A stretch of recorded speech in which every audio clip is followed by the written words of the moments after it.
But I didn't always know that was a black thing. It took me a while to figure that out.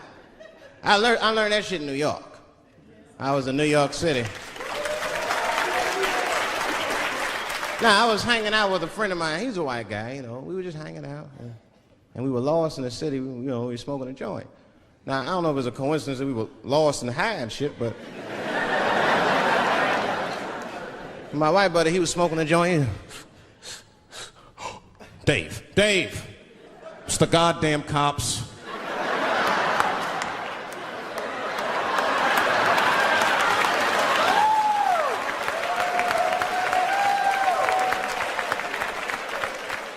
I'm gonna ask him for directions. I said, Chip, no! Chip, don't do it! It was too late. He was walking over there, this man was high as shit. Excuse me, sir. Touching him and shit. Excuse me. Need some information. Start confessing things you shouldn't confess. I'm a little high.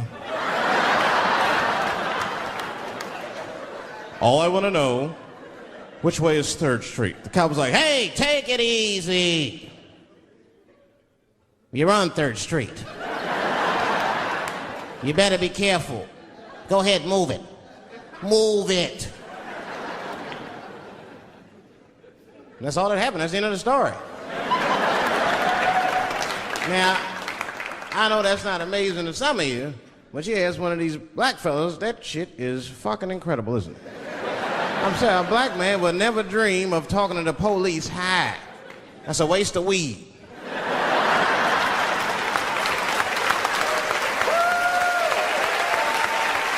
Serious.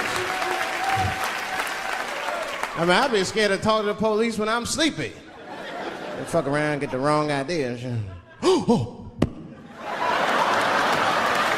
my God. That nigga was on PCP, Johnson.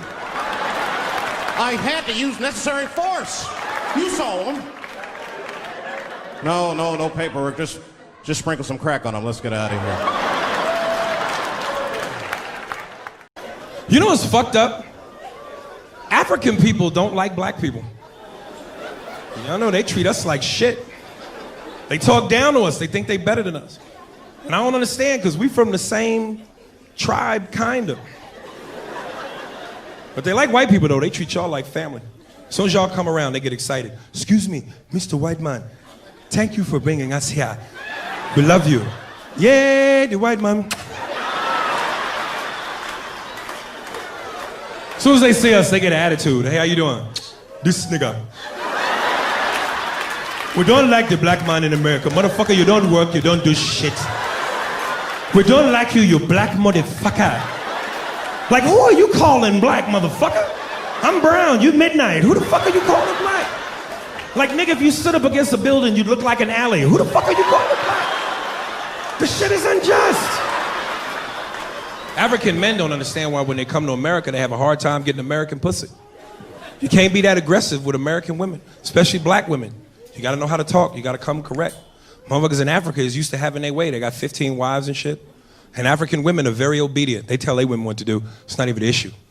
Bitch, when they come home, you... I don't know why they do that. You better clean this shit from the floor. I don't... They be in the club stalking women out here. You can't even see them. They be as black as my jacket. You just see the yellow of their eyes from a distance. Looking like Congo in the bush. As soon as you go buy your drink, they jump out the shadows and scare the shit out you. Bitch, what is your name? Come here. Don't run from me. You're going to be my wife. Monaya, Monaya. They're hunters. It's instant. I just want to say I'm not trying to say that if you're white, you can't complain. Right. I'm just saying that if you're black, you get to complain more. Right. Because you can't. There you go. Don't tell the band that. Yeah. Because you can't, that's right.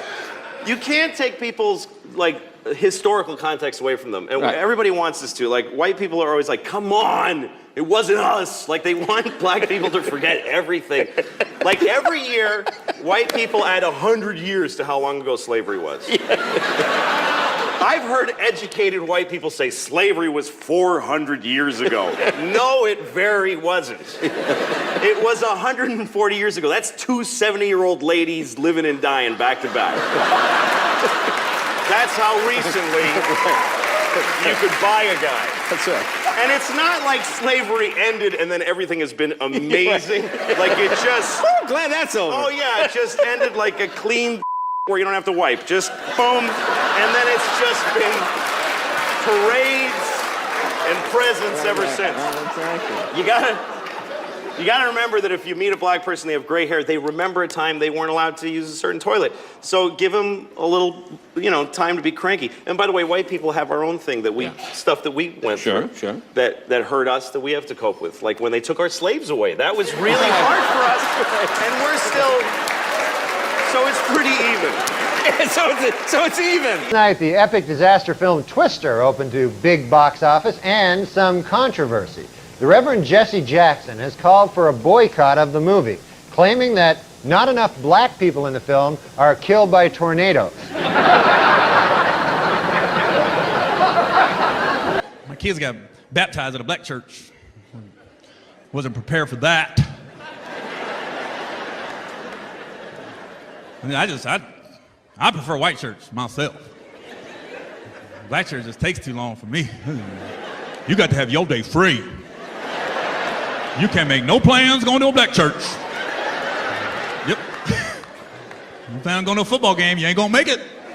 Hey, you might not make Monday Night Football while you're bullshitting.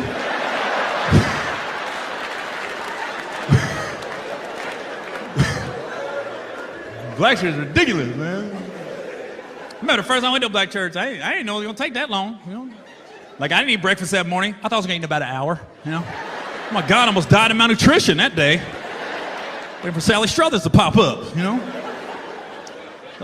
was sitting in the church, man. I was like, why is this taking so long? I was sitting there. I figured out having the service why it was taking so long because, when you go to church with white people, man, we don't say nothing, We shut up and we listen, If somebody tries to talk while our preacher's talking, we tell them, shh, zip it, focus, okay? One more song, we're gone.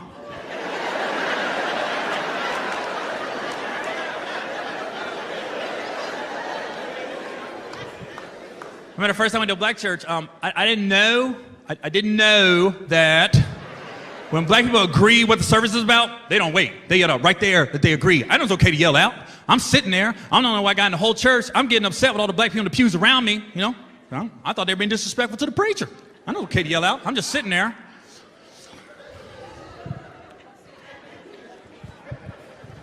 Preach on it! Are you serious? You're just gonna talk while he's talking?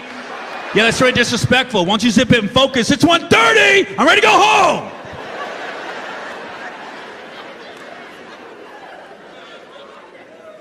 Talk about it. Are you with him? What? You're allowed to talk? Are you serious?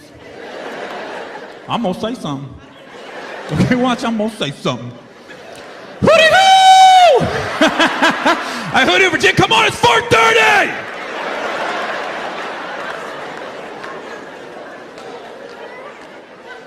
Another song.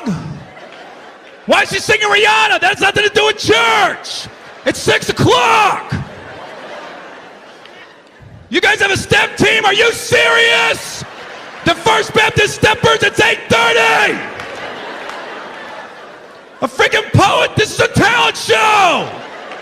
That's the 4th time she caught the Holy Ghost, she's lying. You can't catch the Holy Ghost 4 times in one day, it's 10:30. Stop passing this plate around. I don't have any more money. It's midnight. It's Monday. I'm late for work. It takes forever, man. So I've been seeing this girl recently, this black girl, right? She lives up in Harlem, gone out like 3-4 times, First time we hung out in like the Village area in New York, which is sort of like a racially mixed area. So shit was cool, you know what I mean? Second time we hung out was more like Midtown, you know? Then the third time, she called me at like 3:30 in the morning, and she wanted me to come up to her apartment, right? So it's 3:30 in the morning, she lives in Harlem, I look how I look, so it's a fucking situation. Yeah, because you know the deal, right? Basically, a white dude feels comfortable up to about like 98th, 99th Street, you know what I'm saying? The second the streets start getting into like triple digits, like 100, 101st Street, start getting like a little asthma, I'm like, ah, fuck, I'm starting to get a little high up here. You feel that little tightness in your chest? Can you feel that? 106th Street, you're like leaning on shit like, dude, where'd all the cabs go? How come there's no taxis up here? Dude, what's a bodega? I don't know what that is. Let's get the fuck out of here. So I'm praying to God she's gonna tell me to take the subway, get off at like 105th Street, 103rd, you know, which is like the first stop in Harlem where I can still look over my shoulder and see like all the white people like disappearing over the horizon, you know? But she goes, no, man, you want to get on the Uptown 2-3 train, you want to get off at 125th Street. I'm like, God, fuck, 125th Street. Jesus Christ, that's like right in the middle of everything. I'm gonna be surrounded on all four sides. I can't fucking do this. So, at this point, I'm really trying to hide like the bitchy tone that's starting to creep into my voice, you know? And I'm trying to ask for really specific directions for when I get up there, because I want to know exactly where I'm going. So she starts naming the streets I have to go down, and every other street up there is named after like a black leader, you know? She's like, make a left on Adam Clayton, take a right on Frederick Douglass. I'm like, God, fuck Adam Clayton. Yo, dude, go on the internet, look up Adam Clayton. Did he kill a bunch of white people during the slave revolt? Dude, I ain't going up there till I know what Adam Clayton did. Fuck this shit. So at this point, I'm really having a battle with myself. Because I'm thinking I can't do this, right? I'm like, I can't do this, but my dick's going, no, come on, man, we can do this, all right? Just relax. Pull yourself together and get on the goddamn train, right? So as always, I listen to my dick. Oh yeah, I get on the train. By the time I get up there, it's like 5 or 4 in the morning, right? I'm staying on like Malcolm X and like Danny Glover or some shit, right? I don't even know where the hell I'm at. When I see the street I want to go up, I want to go up St. Nick. I can literally see her apartment building, but there's like 5 or 6 black dudes standing right on the corner, right where I want to walk by. So I'm like, fuck! Felt like I was on like some reality show at that point, like some sort of like white guy survivor. It was ridiculous. So I'm thinking, I gotta walk right by these guys, right? You know what's funny? I think that they were actually more surprised to see me than I was scared, you know? And I was really, really scared, you know, but I'm also really, really white, you know? Like shockingly Caucasian. You know what I mean? Like if you're not ready for me, I can like surprise you. No, especially if you live up there. You've probably seen a white person for hours, possibly days. So when I show up, it's almost like magical, like a leprechaun came out of nowhere, you know? Felt like I should have had like a little pot of gold. Like a rainbow behind me. Top of the morning to you, latte. Kind of dance my way past them. But it's been going all right, you know? Once I get in her apartment, I'm fine, you know? I relax, sit down, you know, watch a hip-hop countdown. Pretend like I know the groups, you know what I mean? It's just getting there that's a fucking pain in the ass. But, you know, I don't get mad at it, because I figure, you know, black dudes got to go through the same shit, though, right? When you go out to the suburbs, go fuck a white girl, right? Just that same awful feeling of just leaving your people behind, you know, just less and less of you as you're fucking driving out there. Probably start off lean and you're all fucking cool. 20 minutes in, you're driving like 10 and 2, the radio's off. Like, dude, I don't like this shit. I don't like this shit at all. There's too much grass, I don't see any rims. This is fucked up. None of the windows are tinted. I can clearly see white people in every car. This is fucked up.